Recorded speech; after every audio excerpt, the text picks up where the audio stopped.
Tô aqui com o Rudolf, tô com a Sofia. A gente sabe que a gente tá no encerramento. Só a gente separa vocês do coquetel e do sorteio, né? Exato, então, só a gente separa vocês do Gin Tônica, exatamente. Vamos lá. Hoje a gente vai discutir algo que eu particularmente acho muito interessante, que é o seguinte: o que nós jovens temos em comum com clientes ultra high? Rudolf, o que é um cliente ultra high? Vamos lá. Primeiro, só me apresentando, eu sou o Rudolf, eu tenho 21 anos de experiência no mercado financeiro, que é quase a idade de parte de vocês que estão aqui, que por um lado me faz me sentir bastante velho, por outro me dá aqui a legitimidade de passar algumas dicas boas que eu tive a oportunidade de aprender. Espero que vocês possam errar um pouco menos do que eu com parte do que a gente vai dividir aqui com vocês. Clientes ultra high são os clientes que geralmente estão nos privates dos diferentes bancos e já acumularam bastante patrimônio. Mas antes de responder aqui essa pergunta, eu queria passar por uma jornada que a gente preparou aqui para vocês e também uma forma de segurar vocês aqui até o final. Então segura aqui um pouco a curiosidade entre o que vocês têm em comum com os clientes. A gente vai guardar aqui para o finalzinho essa resposta. Maravilha. Então vamos lá. Essa aqui primeiro é para você. Você me ajudou muito a divulgação dessa pesquisa e a gente descobriu que vários jovens estão investindo cedo. Isso a gente inclusive mostrou na abertura. 75% dos jovens entrevistados começaram a investir entre 16 e 20 anos de idade. Você vê isso também dentro da faculdade, dentro do pessoal do Intelli? Eu faço uma faculdade de tecnologia, né? Então, a maioria das pessoas da faculdade, além de serem muito jovens, elas também são muito mais voltadas para o mercado de tecnologia do que o mercado financeiro. Mas, mesmo assim, e também vendo, né, como o BTG influencia dentro da faculdade, para quem não sabe, o Intelli é uma iniciativa apoiada pelo BTG Pactual. Você também pode ver que muita gente que veio de vários lugares do país estão começando a se interessar cada vez mais pelo mercado de investimentos. Rudolf, por que isso é bom? Por que é bom começar cedo? Bom, primeiro que já é uma mudança considerável do ponto de vista geracional. Essa questão de começar a investir com 16 anos dá, sem dúvida nenhuma, o benefício de vocês começarem desde cedo se valer do multiplicador dos juros compostos, partindo do pressuposto que você reinveste aquilo que você está recebendo como renda. Mas, ao mesmo tempo que você se vale dessa ferramenta muito poderosa, um ponto que eu fico muito preocupado é se toda essa começar antes, esse imediatismo, né, que é um ponto que ele está presente no tema da geração Z, ele pode ser também ali uma armadilha, né? Porque se tem uma coisa que é importante para a questão do efeito multiplicador ali dos juros compostos, é justamente o horizonte temporal. E por que o tempo é importante? Para justamente produzir esse efeito de multiplicação dos juros compostos. Porque o tempo ele tem ali um fator diluidor de risco no portfólio do investidor. Um exemplo muito prático para vocês. Imagina que você vai viajar daqui uma semana. Você tem exatamente R$1.000. E você decide investir esses R$1.000 com esse horizonte temporal de uma semana na bolsa. A possibilidade de você ter uma perda ali representativa, dado que o horizonte que você tem é uma semana, é muito grande. Posto isso, dado que você tem ao seu favor o tema do tempo, além de diluir o risco, ele necessariamente te permite, então, a tomar mais risco. Então, o investidor, e por que é bom começar, né, voltando para a sua pergunta, investir antes, porque o seu dinheiro ele vai trabalhar por você, mas partindo do pressuposto que você tem, então, e respeita esse horizonte temporal um pouco maior e não toma decisões precipitadas ali, ligado a, muitas vezes, ao imediatismo. Você acha que a gente pode dizer que investimentos mais sofisticados requerem mais tempo?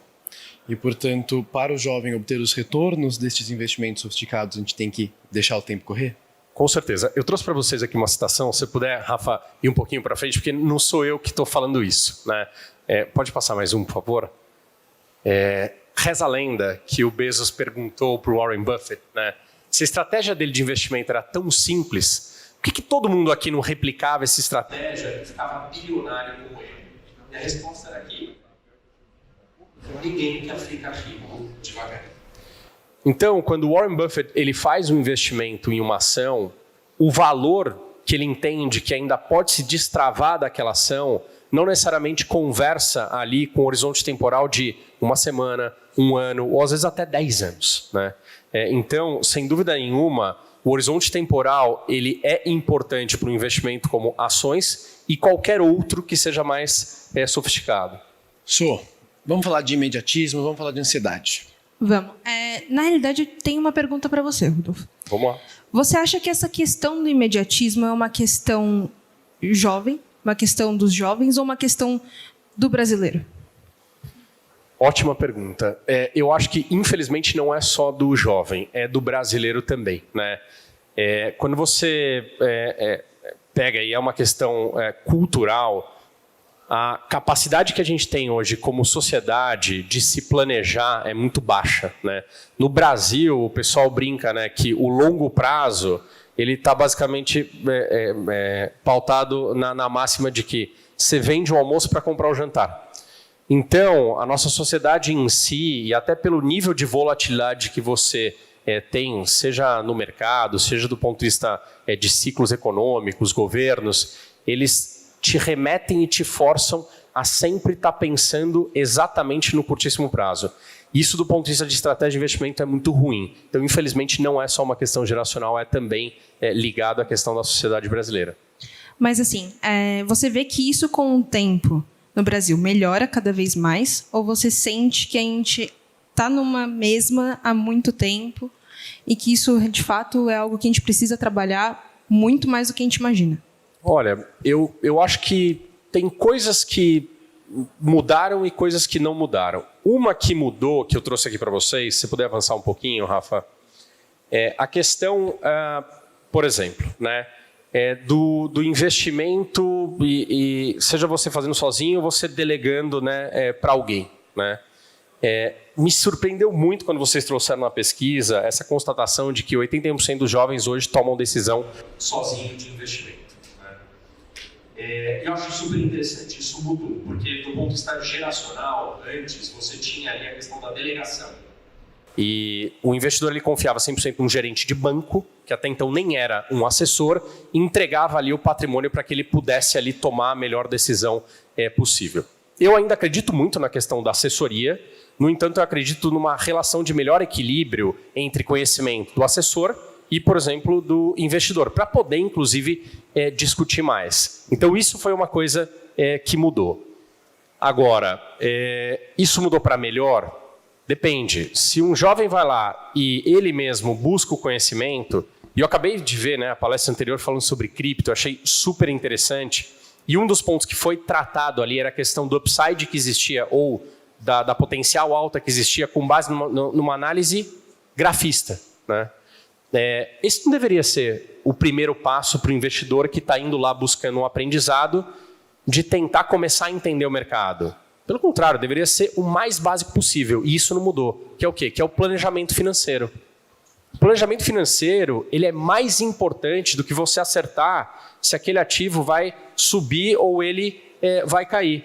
Por quê? Porque ele é o começo de tudo. É ali que, e eu ouvi também na palestra anterior, que você vai entender o quanto você, como investidor, desde cedo, vai ter que olhar o seu patrimônio e se planejar, seja para aquilo que é uma reserva de emergência, seja para aquilo que é uma meta de médio prazo, seja para aquilo que é um objetivo de longuíssimo prazo. E isso definitivamente não mudou, seja na questão geracional, seja do ponto de vista de diferentes sociedades. Isso, de fato, é algo que eu observo bastante na faculdade, na realidade, Rafa e Rudolf.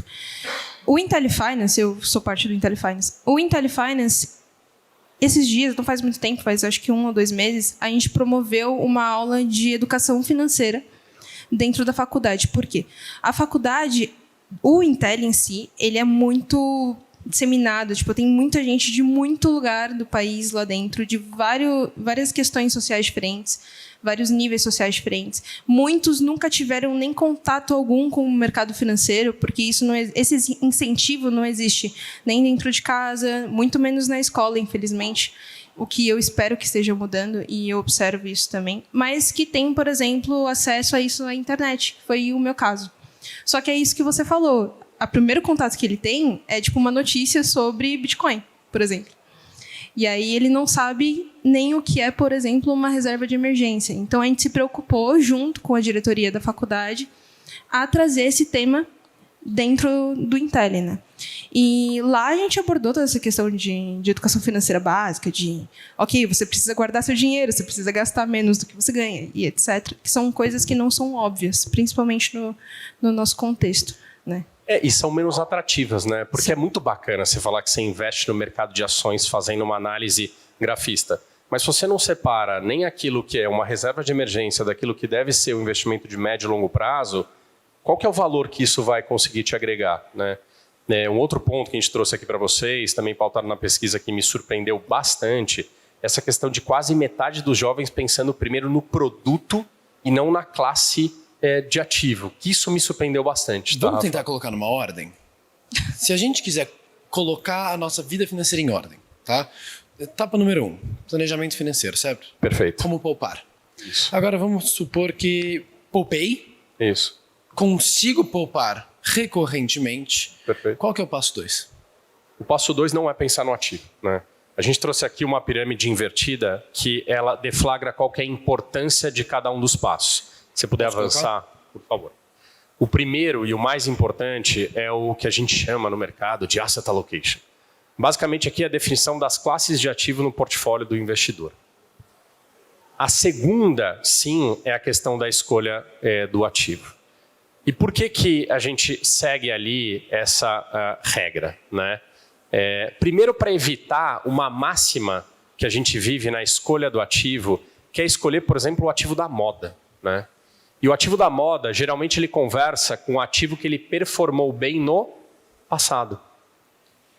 E o ativo que performou bem no passado, e se a gente fizer aqui uma transposição desse ativo para a bolsa, ele é exatamente o ativo que potencialmente ele não vai bem lá na frente. Por quê? Vocês conhecem aquela velha máxima do mercado de ações? Que você tem que comprar na baixa e você tem que vender na alta. Então, se você estiver olhando para o ativo da moda, que é justamente o que mais rendeu, esse ativo ele vai estar justamente no momento de venda. Poxa, se ele foi o que mais rendeu. Então, a gente tem que evitar essas armadilhas. Mas, seguindo aqui o ponto que você colocou, a importância de você ter ali um bom asset allocation é porque ele conversa com o primeiro passo, que é o planejamento. Necessariamente, se você tem um planejamento onde você tem determinado qual que é a minha reserva de emergência e ali o que é o meu investimento que eu devo deixar ali para o longo prazo, você começa a conectar isso com as diferentes classes de ativos. Posso interromper? Claro, Rafa. O que é uma classe de ativo? Ótimo ponto. Às vezes a gente vomita esses jargões aqui, né? Um ativo, só para ser o mais específico possível, ele é, por exemplo, um CDB, uma ação, ele é um título de dívida. Uma classe de ativo é o agrupamento destes ativos. Então, uma classe de ativo como a classe de ações. Ela agrupa diferentes ativos de ações. Uma classe de ativo como a renda fixa. Ela agrupa diferentes ativos de renda fixa. Então, o seu portfólio ele vai ser uma diversificação, a sua carteira vai ser uma diversificação dessas diferentes classes de ativos que vão, na verdade, se traduzir em ativos. E por que é importante ter esse primeiro passo das classes? Vou imaginar um outro exemplo com vocês. Rudolf, fiz um investimento aqui num ativo, né, que é o segundo passo, super bom. E é um ativo de crédito privado que teve ali um rendimento ótimo neste ano, né? Perfeito, só que se você não tiver um portfólio diversificado por classe e a bolsa tivesse valorizado, você ganha muito bem no ativo, só que você perdeu o quê? O rendimento da outra classe que ela deve fazer parte do seu portfólio. Então, de novo, o primeiro passo é sim esse asset allocation, ou essas diferentes classes dentro do portfólio e conectado com o seu planejamento, que é o que vai, na verdade, dizer o seu perfil. E o seu perfil necessariamente tem a ver com a sua tolerância a risco, que depende do quê? Inclusive do seu horizonte temporal. E aí eu volto no primeiro ponto que eu coloquei para vocês. Os jovens têm o quê ao seu favor? O tempo, que é um ponto que, inclusive, eu tenho menos que os jovens, né? Então, eles têm que usar isso sem dúvida nenhuma, a seu favor. Vamos fazer uma pesquisa rápida aqui. Quando vocês montam, e daí, por um levantar de mãos, quando vocês montam suas... E sejam sinceros, quando vocês montam suas carteiras, vou reformular. Quem aqui compra ação diretamente? Tá. Agora, quem aqui prefere ou também tem fundos de ações? Tá. Como que vocês chegam nessas decisões? Vocês pensam primeiro, eu vou ter 30% da minha carteira, e daí você escolhe o fundo? Ou daí você escolhe o ativo? Ou vocês começam escolhendo qual ação está legal? Quem que começa escolhendo pela ação que está legal? Tá bom, vai. Só isso? Depois a gente ia ter perguntado antes. Né? Não, faz uma pergunta legal. Uma outra pergunta. Quem aqui acha que é legal investir hoje em AI? Perfeito. Vocês estão escolhendo o ativo, né? O que deveria preceder essa pergunta ou resposta é aonde AI vai estar no meu portfólio? E o AI ele vai fazer parte de uma classe de ativo que está conectado com o meu perfil. Se você não segue essa regrinha muito básica, a chance de você estar desvirtuando o seu portfólio é muito grande.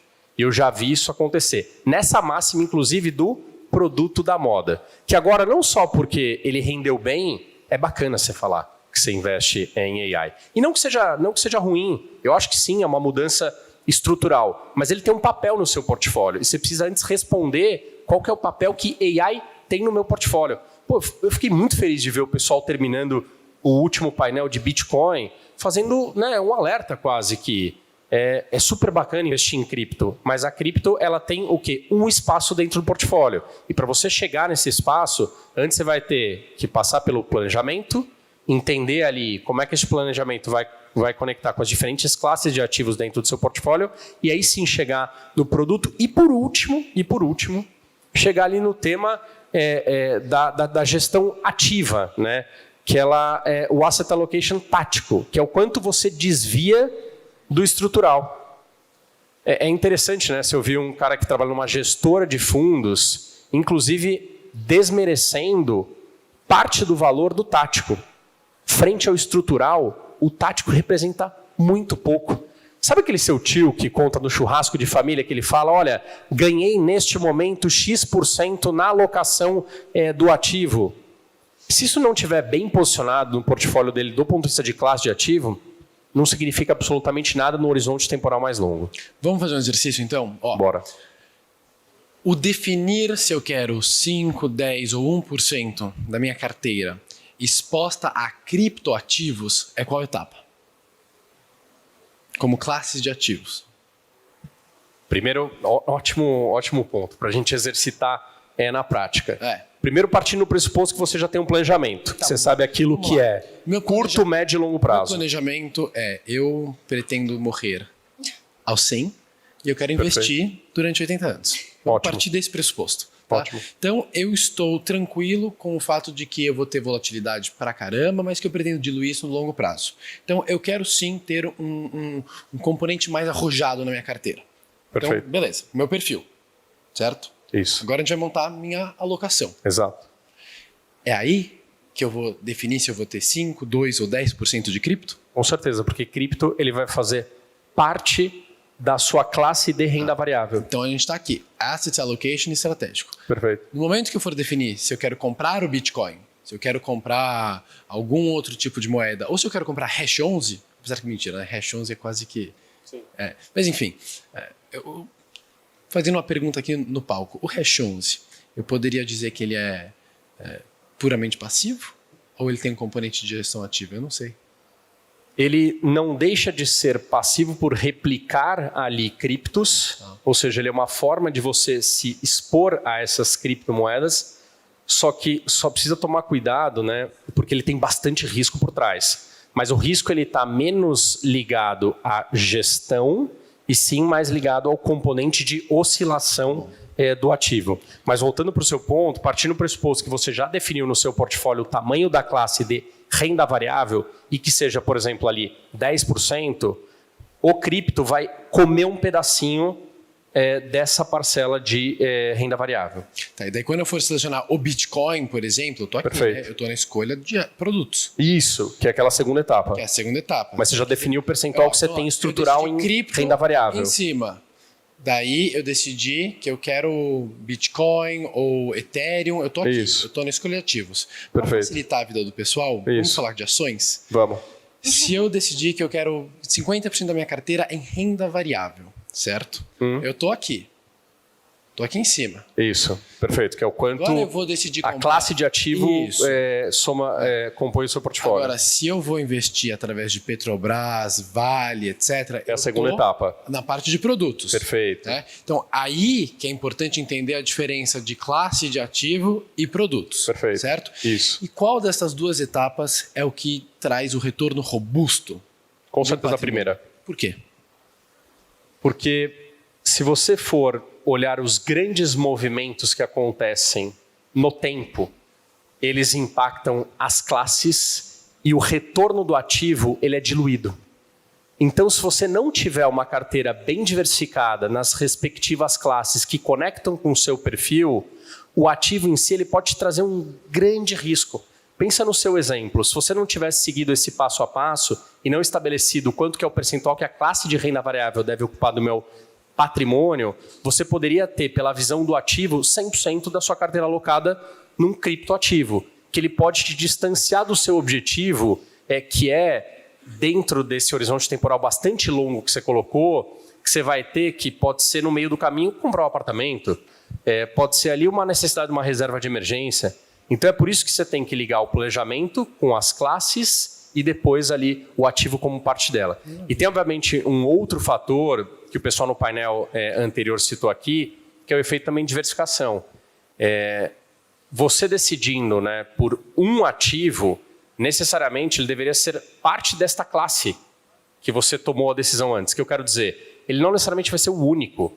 Cripto que eles mencionaram, ou ação que você mencionou, ele deve ser parte ali da renda variável que eu decidi ter no meu portfólio. E a longo prazo, né? Total. Porque as decisões de curto prazo entrariam no tático, certo? Sim. No asset allocation tático. É que o tático, o que ele vai ser o tático? O tático vai ser o quanto que eu vou desviar do meu estrutural. Por exemplo... Então, estrutural, só para a gente situar, o estrutural é essa etapa 1. Ela, é o etapa asset 1. allocation estratégico. Exato. Imagina o seguinte, a gente está super otimista com o Brasil para este ano. Diga de passagem, a gente está mais otimista com o Brasil lá na Asset este ano. É uma visão que tem por objetivo ou horizonte temporal o ano, certo? Então, quer dizer que na composição do meu portfólio, que eu decidi lá, que no nosso exemplo aqui vai ter 20% em renda variável, talvez eu acelere a composição este ano, porque está mais favorável. Se eu pego um ano menos favorável, talvez eu desacelere a composição para chegar, inclusive, nestes 20. Porque o que a gente está falando aqui de portfólio, você não vai chegar em um dia, né? Você vai chegar no tempo. E vão ter momentos que você já vai ter a classe 100% coberta. Ou seja, eu cheguei nos nossos exemplos hipotéticos aqui do 20% em renda variável. Eu tenho ali um espaço que às vezes eu vou oscilar um pouquinho mais e um pouco menos. E esse um pouco mais, um pouco menos, muitas vezes não vai ser nenhuma decisão nossa, vai ser porque o mercado também oscila. E aí aquela classe ela vai ocupar mais do meu portfólio ou menos do meu portfólio. E é ali que esses ajustes eles vão funcionar na etapa do tático, né?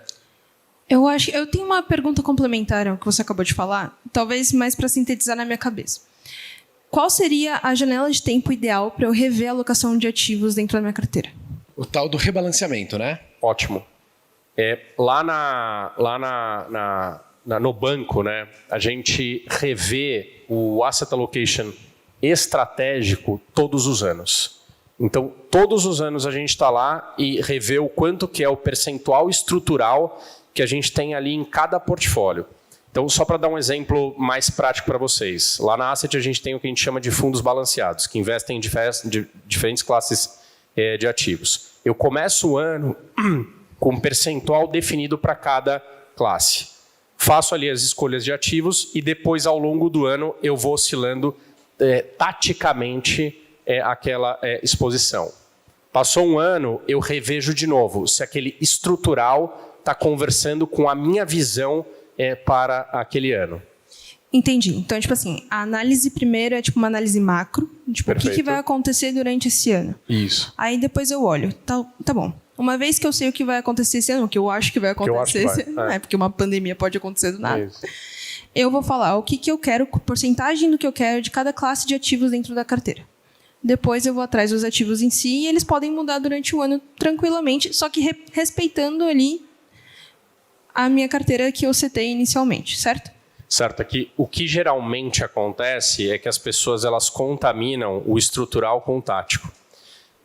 Tem um ponto bastante relevante que a gente, inclusive, utiliza lá na Asset como um fator, inclusive, de contenção de risco, que a gente chama de stop loss.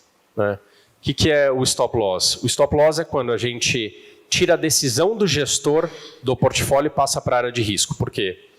Imagine que nesse exemplo que você citou aqui, eu tenho ali um estrutural, né, de 20% em bolsa e a bolsa começa a desvalorizar, taticamente, eu vou fazer o quê? Eu vou tentar ali mitigar o impacto negativo daquela desvalorização.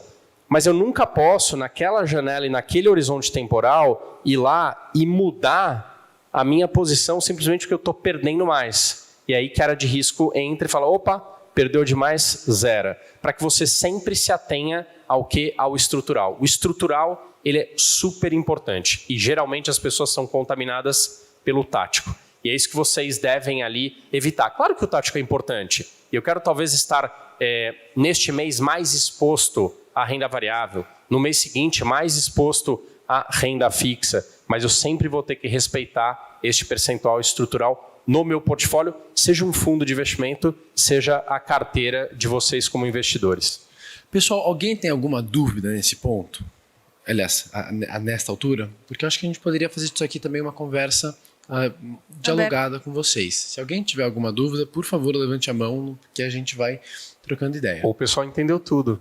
Vocês entenderam tudo? Que bom. Deixa eu te perguntar uma coisa. Claro, Rafa.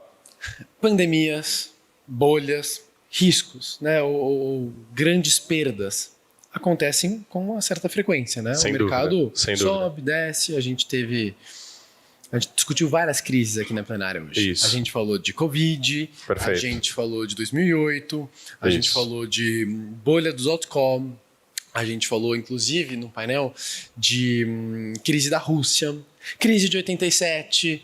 Uau, vocês voltaram bastante. A gente voltou bastante. Que legal. Exatamente. Você acha que em momentos de crise a gente tem que alterar o nosso estratégico ou é justamente o respeito ao estratégico que vai te ajudar a surfar as crises que eventualmente aparecerão? Na dúvida, eu respeitaria o estratégico. Porque é claro que quando a gente tem mudanças que mudam estruturalmente o comportamento de uma economia, aí eu poderia te responder que acho que a partir daqui eu vou ter que ter uma mudança estrutural no meu portfólio. Mas se eu não tiver isso, e isso realmente assim são ali momentos, né, muito específicos, eu não deveria mudar o meu estrutural por conta disso. O tema que você falou conecta para mim muito com o tema, o que aconteceu mais recente, não precisa voltar tanto, né, que foi na pandemia. A pandemia, os ativos de risco, eles se desvalorizaram muito. Mas a recuperação do mercado ela foi em V. Então, se em algum momento a gente tivesse uma contaminação ali, seja tática ou mesmo estrutural, a capacidade de recuperação de uma potencial perda que foi gerada seria muito baixa. Por isso, na dúvida, navegue sempre com o estrutural respeitado, mesmo em momentos de crises estruturais, como foi o caso que a gente viveu na pandemia. Isso me lembrou de um outro tema que a gente discutiu. Sim. Que são finanças comportamentais, né? Perfeito. A gente trouxe aqui também. Vamos entrar. Lá? Opa, isso aqui tá em branco. Não, é que você tem que clicar mais um. Mas o que tem esse? Feitos. Deixa eu te dar isso aqui. Oi? Você aperta o verde para avançar. Oi? Aham. Tá, isso aí. Legal. Só para me... O que a gente trouxe aqui para vocês, né? O Rafa me trouxe um insight de que 70% de vocês buscam crescimento patrimonial predominante ou exponencial. E 9% buscam renda. Isso é fantástico, porque do ponto de vista geracional mudou bastante. Se a gente olha para a geração X, a resposta seria com certeza inversa, ou seja, a grande maioria da geração X buscava renda, traduzida do ponto de vista de investimento, na proteção de imóveis e ou poupança. Isso mudou e foi ótimo. O que não mudou da geração X para cá? O que não mudou foi exatamente o tema de vieses comportamentais. E os vieses comportamentais, eles seguem sendo armadilhas muito impactantes na gestão de portfólio.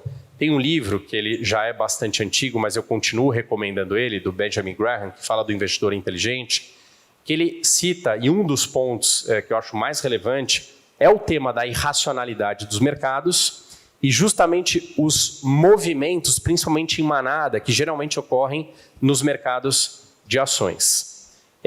Opa, desculpa. O pessoal ali atrás estava com uma pergunta. Rodolfo, pergunta se você acabar o raciocínio. Claro. Então, a minha pergunta é, a gente vê muito na nossa geração, e a gente também fala muito sobre vamos sempre focar no longo prazo, e até a pirâmide invertida fala um pouco disso. Mas quando a gente vê ações como o Bitcoin, então, por exemplo, o Hash 11, que nem estavam falando na outra palestra, a Nvidia, você acha que um stock picking, pelo menos nesse curto prazo, vale a pena para o jovem ver, ou ele deve focar sempre no longo prazo em alguma coisa que vai trazer um retorno aí daqui 40 anos? Super obrigado pela pergunta, né? Porque ela me dá dois ganchos, né? Primeiro, falando do tema do Bitcoin, depois do Nvidia, que eu acho que é um pouco diferente, né? O que a gente está tratando aqui. Volto na questão de respeitar sempre o estrutural, mas você fazer um stock picking, desde que ele respeite ali o quanto aquilo vai representar do seu portfólio e você tenha ali, principalmente, o tema que eu mencionei anteriormente, um controle de risco é super importante. Por quê? Um dos vieses que eu ia comentar para vocês, aqui do ponto de vista comportamental, tem a ver com o tema como que a gente lida com perdas e ganhos. A gente necessariamente lida muito pior quando a gente perde do que quando a gente ganha. Ou seja, a sensação de ganhar R$1.000, ela é marginalmente pequena se comparada a você perder. Então, o stock picking, ele sim é importante desde que você tenha controle de risco e que ele respeite o percentual estrutural que o seu portfólio tem naquele ativo. Por exemplo, no tema de Bitcoin. Eu achei bastante interessante o pessoal discutindo o tema de cripto. Quem aqui consegue fazer o valuation em relação a uma criptomoeda? Se conseguir, conta pra gente. Posto isso, tem um caráter especulativo muito grande. Geralmente as pessoas compram cripto porque elas acham que vai subir. E não tem nenhum problema. Uma parte do seu portfólio ele pode sim estar dedicada para essa especulação. O outro ponto que você citou, que aí sim tem a ver com inteligência artificial, ele pode sim estar ligado com uma mudança um pouco mais estrutural. Que eu quero dizer, o valor que destravou Nvidia necessariamente tem a ver com uma mudança estrutural que a gente vai ainda sentir do ponto de vista de comportamento das indústrias no médio e longo prazo, mas que obviamente no mercado financeiro a gente tenta trazer esse valor no valor presente. Então, ter assim no seu portfólio o tema de AI não me parece especulativo como a gente estava discutindo, né, o Bitcoin. E ele vai passar sim a ser estrutural dentro do componente de renda variável. Então, tentando ser mais objetivo aqui, sim, o stock picking ele pode ser positivo desde que respeitando uma parcela do seu patrimônio e com controle de risco. AI não necessariamente eu encararia como um stock picking especulativo, e sim, em algum momento pode ser estrutural, inclusive do ponto de vista de portfólio. Isso, na verdade, me lembra um outro tema muito importante, que é o seguinte, veículos. A gente acabou de ter 2 workshops, um com vocês, da Santander Asset Management, sobre introdução a fundos de investimentos, e outro com o pessoal do Ibiúna sobre, enfim, vamos dizer que uma versão avançada deste workshop de fundos de investimento. E acho que um ponto bacana da gente esclarecer é o seguinte, você definindo que você quer X% em renda variável, por exemplo, Perfeito. Você pode ou comprar fundos, ou você mesmo selecionar o ativo. Pode, Mas exato. qual que é... claramente, todo mundo que já me ouviu nesses e-summits, nos anteriores, sabe que eu acho muito bacana a estrutura de fundos. Eu, particularmente, não tenho nenhum ativo direto na minha carteira. Eu não gosto de fazer seleção de stock picking, eu acho difícil, não é uma carreira que eu quero seguir. Então, eu pessoalmente acabo gostando bastante de investir através de fundos. Quais você acha que são as principais vantagens, de uma maneira geral, da gente ter fundos de investimentos na carteira? Perfeito. Rafa, depende... essa questão é duro responder com depende, mas depende, né? Um dos pontos que a gente tinha levantado aqui é que os investidores jovens, inclusive, investem diretamente, por exemplo, em renda fixa, que era o que estava aqui, que está pagado 72%. E só 8%, por exemplo, investem em previdência. E quando eu olho renda fixa, dentro da renda fixa você tem diferentes renda fixas. A gente estava conversando antes sobre o tema, por exemplo, de crédito privado, né? O crédito privado agora está no hype, né? A gente vê ali, principalmente os ativos, por exemplo, de infraestrutura, que estão com uma excelente rentabilidade. Qual que é a capacidade hoje que uma pessoa física tem de fazer análise do ponto de vista de risco de crédito por trás de um projeto de infraestrutura?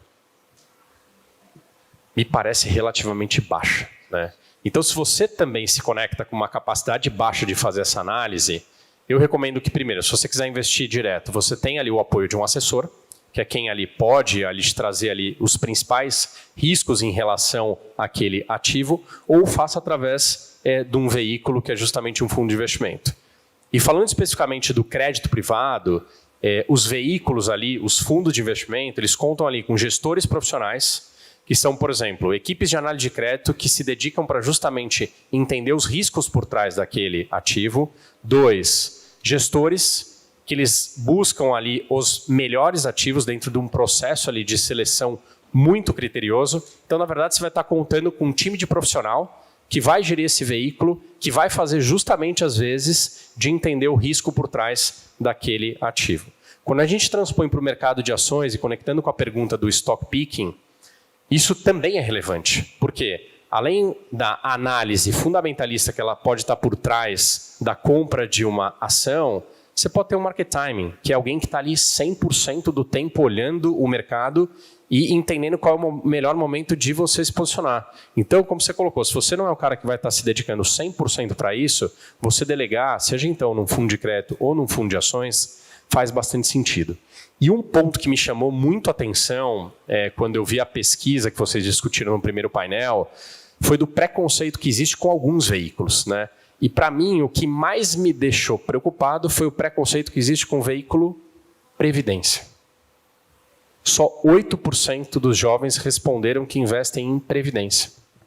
Posso te interromper para fazer uma pergunta? Quem aqui acha que previdência é uma classe de ativo? Levanta a mão. Agora, gente, sem vergonha, não é assim, é assim. Isso. Boa. Quem acha que previdência não é uma classe de ativo? Tá, e tem muita gente que está na dúvida. Vamos lá. Previdência é uma classe de ativo ou é uma caixinha que você coloca qualquer coisa lá dentro? Perfeito. Essa pergunta é difícil e eu acho que não existe uma resposta fácil, tá? Quando a gente assessora os nossos clientes, lá no banco inclusive, a gente segrega completamente a previdência do portfólio. E por que a gente faz isso? Porque a previdência ela tem N razões para estar no seu portfólio, desde tributária, sucessória e até diversificação. Posto isso, eu sempre encararia a previdência como aquela caixinha que é dedicada a longo prazo e essa caixinha, inclusive, ela pode ter um asset allocation próprio. Lá fora são muito comuns o que eles chamam de produtos em previdência que são data-alvo. Que você lá faz uma previdência, você estipula uma data, imagina que eu quero usufruir daquela previdência em 40 anos, consequentemente, o que o produto faz? Ele te cospe ali uma alocação estratégica inicial de 95% em ações e no tempo ele vai decaindo essa alocação em ações porque você está chegando próximo do momento de utilizar aquele recurso. E do outro lado, em paralelo a isso, você está com o seu portfólio. e com o seu portfólio que também vai estar diversificado entre aquilo que você vai olhar no curto prazo, no médio e no longo. Então eu encararia previdência sim como um veículo ali quase que em paralelo com o meu portfólio, que ele também vai ter ali as diferentes classes. Agora, dentro da previdência eu posso, né, ter ações, eu posso ter renda fixa, eu posso ter classes de ativos debaixo do veículo, certo? Rafa, dentro da previdência você pode ter as diferentes classes e os diferentes ativos. E quando eu vejo que todo mundo compra o ativo direto e não investe em previdência, eu acho que as pessoas não têm a mínima ideia do que é a previdência. Então né? vamos lá, o que é a previdência? Por exemplo, quem aqui compra título do Tesouro direto no seu portfólio? Vocês acham que é mais eficiente fazer isso no seu portfólio ou via previdência? Quem acha aqui que é mais eficiente fazer direto? Quem acha que é mais eficiente fazer via previdência? Quem não acha nada? Pois é, gente. Você comprar um título do Tesouro diretamente no seu portfólio, do ponto de vista tributário, numa tabela regressiva de imposto, ele te remete que a melhor alíquota que você vai ter vai ser de 15%, que aquela tabela regressiva é chato pra caramba, essas regras, Quanto enfim. mais tempo você deixa o investimento, menos você paga. Perfeito, porque ele vai decaindo, ou seja, essa tabela regressiva. Mas você chega no mínimo a 15%. Comprou lá uma NTNB. Né? Na Previdência, se você escolheu a tabela regressiva do ponto de imposto de renda, você chega em 10%. Olha que interessante. Então, se você está comprando aquela NTNB para o longo prazo, fora da Previdência, saiba que você vai pagar mais imposto, inclusive. Eu estou só colocando esse tema da Previdência, por quê? Porque vocês têm que quebrar o preconceito e principalmente que vocês têm aquela variável a favor que foi o tempo. Vocês têm que usar. Se tem um veículo para usar no tempo que é muito importante, é sem dúvida nenhuma a Previdência. E a Previdência não é aquela que você investe de uma vez, né? É aquela que você vai investindo sempre, acumulando, que é aquela parte do seu portfólio, que no planejamento financeiro que você fez, que você está deixando para um momento que você vai estar gerando menos renda. Que você vai estar buscando ali uma atividade profissional ligada a uma aposentadoria ou o que seja. Então, necessariamente, você precisa se planejar para isso. E a Previdência ela tem que começar desde cedo. Por favor. Aqui meu microfone. Oi, eu sou a Cris, é um prazer, obrigada pela palestra. O que eu queria perguntar é o seguinte, quando a gente pensa nessa frase do Benjamin Graham, que o pensamento de grupo frequentemente prevalece no mercado de ações. Perfeito. Quando a gente pensa no imediatismo, quando a gente pensa no stock picking, desenvolvimento de portfólio, tipo para jovens, etc. E inteligência artificial. Você acredita, ou se existe algum tipo de especulação na academia que estuda investimentos de todo tipo, que inteligência artificial vai se tornar uma bolha, as pessoas vão começar a investir muito em enfim, por diversas questões. Eu queria que você comentasse um pouco sobre isso. Quando você começou a pergunta falando da academia, eu já fiquei com medo, né? Eu falei, puta, não vou saber responder. E aí depois você misturou com o IA, eu falei, putz, eu tô ferrado. Olha, é muito difícil você atribuir que a valorização recente relacionada a AI necessariamente é uma bolha, porque eu acho que, como eu comentei anteriormente, ela vai destravar um valor estrutural muito grande. Posto isso, eu volto para, entre aspas, cagação de regra que eu fiz aqui para vocês. Respeito estrutural, o percentual que aquele ativo deve ter no portfólio e uma ação de uma empresa ligada à tecnologia, ela deve ser uma parcela ali do seu portfólio. E aquilo que vai te permitir, sendo uma bolha ou não, surfar parte disso, mas não colocar todo o seu portfólio ali em risco. Então, no final, eu vou sempre para resposta um pouco mais fácil, diversificação. E, aliás, você me deu um gancho que me surpreendeu muito aqui também. E, nesse caso, foi a única coisa negativa que eu vi na pesquisa que vocês responderam, e eu preciso falar isso para vocês. Quando eu vi lá que 70% dos jovens, investem aqui no Brasil e apenas 8% investem em ações globais. É esse aqui? É isso, desculpa, 10%. Melhorou já foi de 8 para 10, né? Então não estou tão triste agora. E por que eu fiquei triste com isso? Porque olhando vocês, inclusive, eu vejo que do ponto de vista de consumo, vocês consomem marcas globais. Então, se do ponto de vista de consumidor você está diversificando, por que do ponto de vista de investidor você não está fazendo? Você não investir no mercado lá fora significa que você está limitado e aí a gente trouxe aqui para vocês um dado, o PIB brasileiro representa 2% do PIB mundial. Representa ali 1% do mercado de renda fixa global, 1% do mercado de renda variável global. Quer dizer que, investindo só aqui no Brasil, você está deixando de acessar 98% de oportunidades que não estão aqui. Seguindo mais à frente e falando deste tema de setor, o tema que a gente acabou de falar de AI, a Bolsa Brasileira, preponderantemente, ela é composta de financeiro e commodities. Quando que, se você vai para a Bolsa lá fora, a ponderação que você tem de tecnologia é muito maior. Então, investindo aqui, você não está capturando parte desse retorno. Aliás, diga de passagem, no ano passado foi bastante relevante. Se você olha como a Bolsa reage como um ativo de risco aos momentos de risco, Bolsa Brasileira reage muito pior que Bolsa Global. Então, no momento de crise, o drawdown é maior e a volatilidade também é maior. Então, diversificando o seu investimento lá fora, você, inclusive, além de um potencial retorno mais diversificado, você tem ali menos risco. E não fazer isso é justamente rasgar parte da academia, né, que é o conceito básico ali da diversificação.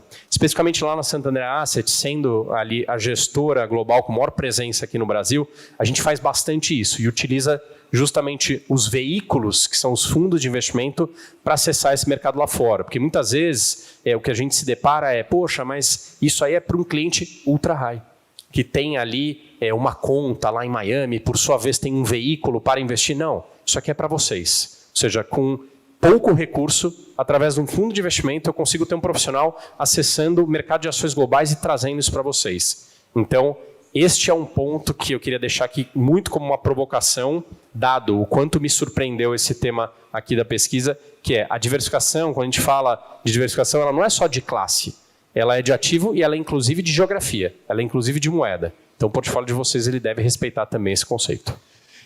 Então, acho que tem alguém com a mão ali levantada há um tempinho. Tudo bem. Tudo bem, eu sou o Felipe e eu queria te fazer uma pergunta em relação a um portfólio, pensando em um portfólio de um multimercado de crédito privado, mais especificamente crédito estruturado, como você acha que deve ser a alocação como você acha que deve ser o monitoramento de risco de um portfólio desse e como você avalia a inserção de um hedge na carteira, enfim, como que você pensa em risk assessment nesse tipo de multimercado em crédito estruturado?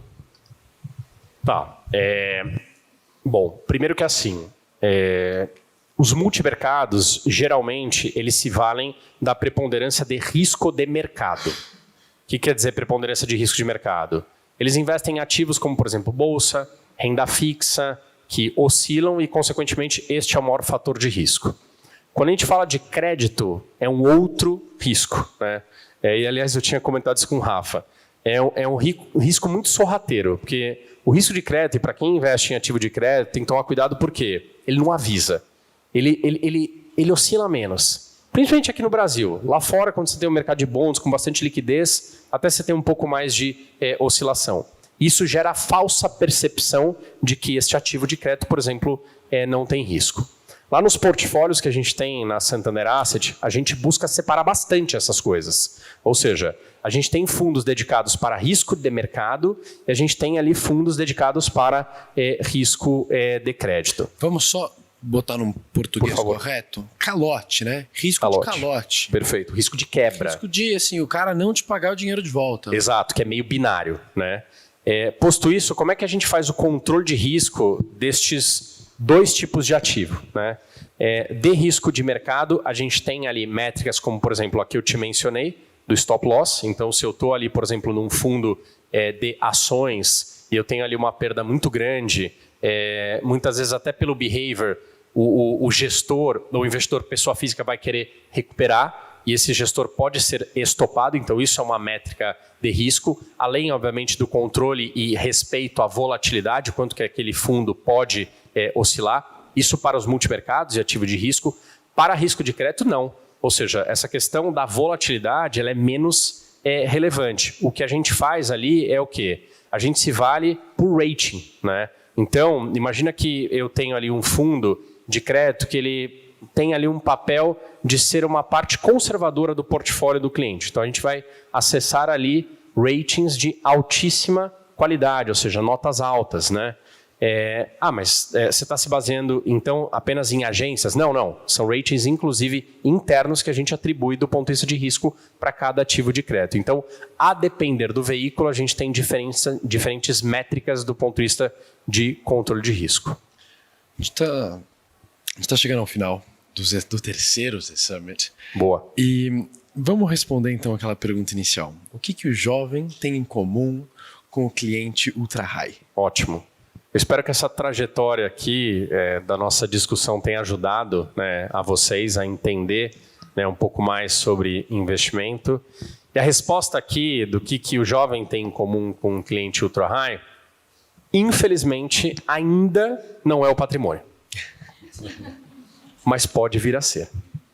Agora, o que eu afirmo para vocês com convicção, eu fui CEO do Private durante 7 anos. E eu atendia, inclusive, esses clientes.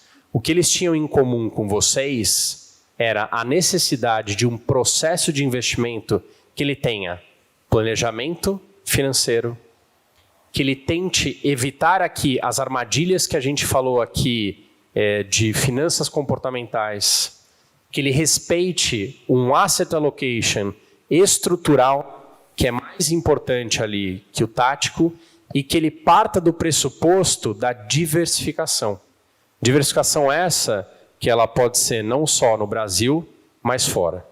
Para isso eu garanto para vocês que funciona, tanto para vocês como para o ultra high. Então pensem que vocês já são esses ultra high e tem que seguir essa regra de bolso aqui que eu dividi com vocês. É isso aí. Rudolf, muito obrigado. Eu acho que com certeza, você passou a mensagem mais fundamental do dia, que é um apanhado de tudo que a gente aprendeu. A gente teve um montão de aula micro ao longo do dia e hoje, com essa sua apresentação, o que a gente essencialmente teve foi aprender a compor nossas carteiras de uma maneira ampla, partindo do Asset Allocation estratégico e utilizando tudo que a gente aprendeu ao longo do dia. Muito obrigado. Ótimo, muito obrigado, foi um prazer, Rudolf. Rafa. Muito obrigado ao Santander Asset Management. Realmente. E para encerrar, eu vou dizer uma coisa. Alguém aqui já ouviu falar do programa Real Universitário?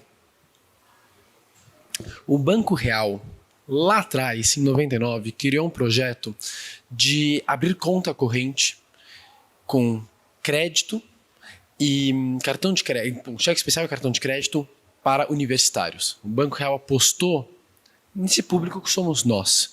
Anos depois, na hora da venda do segmento de alta renda do Van Gogh para o Santander, eu não vou dizer exatamente, mas mais de 30%, mais de 40% dos CPFs que foram para o Santander tinham sido originados com aqueles universitários. Perfeito. Então, o que a gente vê aqui é simplesmente uma manutenção dessa mentalidade do Santander.